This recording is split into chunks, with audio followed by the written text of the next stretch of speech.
السلام عليكم ومرحبا بكم على قناة كويزين رجية. في هذا الفيديو ان شاء الله غادي نقدم لكم الخبز ديال بانيني بطريقه مبسطه وسهله.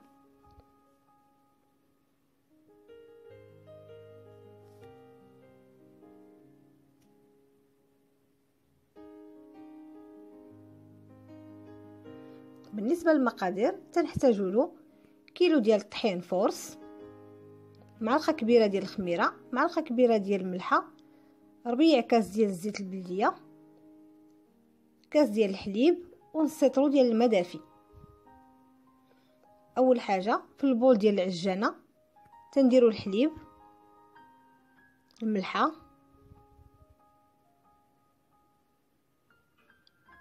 الخميره،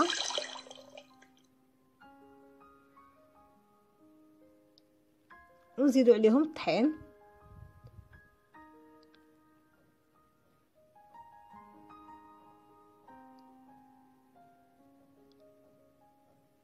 والزيت. دونك تنديروا كلشي دفعه واحده وتنبداو تنعجنوا بالكروشي.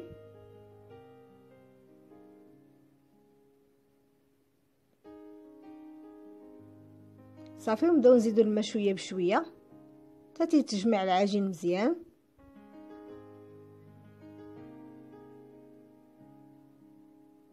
بالنسبه للماء انا هنا استعملت نص سيطرو، مي نتوما على حساب النوعيه ديال الدقيق اللي عندكم تقدروا تحتاجوا شويه اكثر او شويه اقل.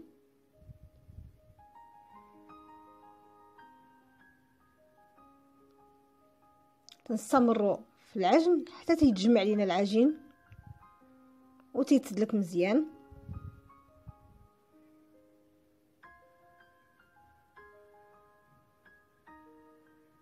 على هذا الشكل تيتجمع لينا كله في الكروشي، تتبقى العجينه خفيفه بحال اللي تشوفوا في الفيديو.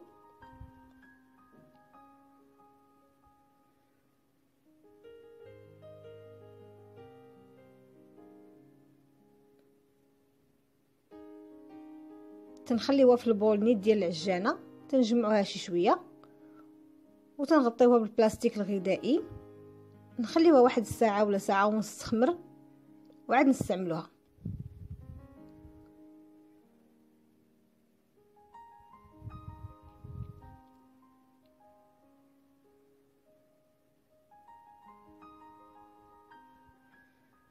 من بعد ما تكون خمرات تنحاولوا نحيدوا منها الهواء بهذا الشكل.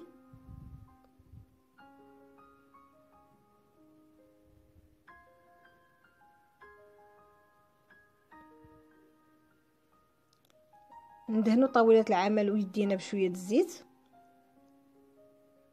ونحطوا فيه العجين بلا ما نعاودوا ندلكوه، تنحيدوا منه غير الهواء.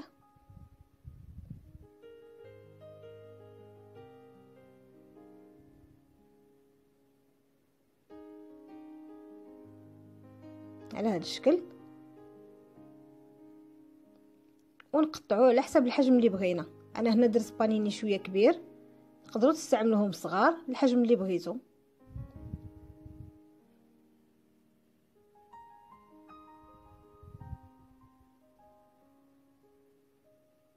ونشكلوهم كرات بطريقه مقاده على هذا الشكل.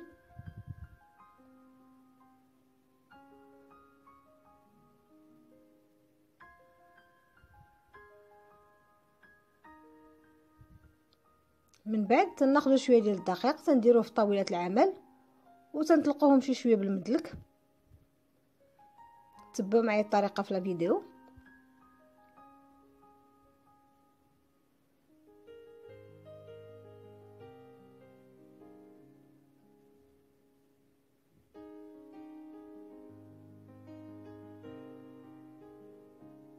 تنحاولوا نرقوهم شي شويه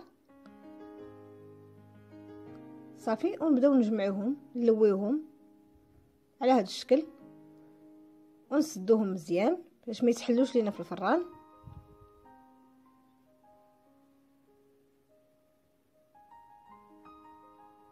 صافي، وهذا هو الشكل ديالهم. نعاود معكم واحده اخرى باش تشوفوا مزيان.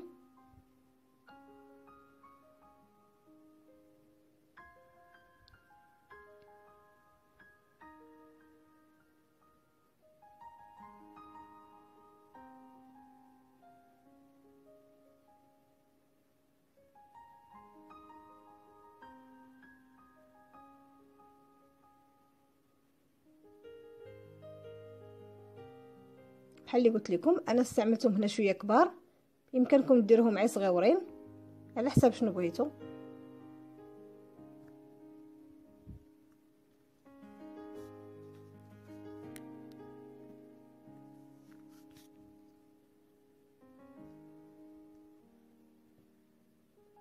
تنستمروا على هذا الشكل حتى تنساليو كاع الكرات اللي عندنا، وتنحطوهم في واحد الطاوه، تنحاولوا نهبطوهم شي شويه غير بالاصابع على هذا الشكل صافي، ونخليهم يخمروا المره الثانيه تقريبا 30 دقيقه حتى 45.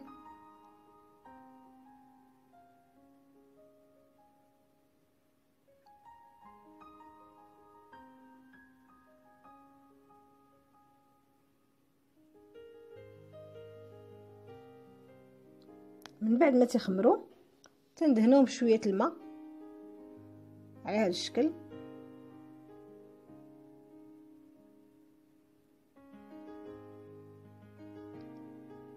ونحاولوا نتقبوهم بواحد الابره. انا نسيت ما تقبتهمش، من الاحسن تقبوهم بواحد الابره 2 ولا 3 ديال التقيبات باش ما يتشقوش لينا في الفران، ونطيبوهم على درجه حراره 180 تقريبا 15 20 دقيقه. تنحصلوا على الخبز بانيني بهذا الشكل هذا، تيجي رطب وخفيف. هو هذا الشكل النهائي ديالو. تنقدروا نحتفظوا به في الاكياس ديال المجمد على هذا الشكل حتى لحين الاستعمال.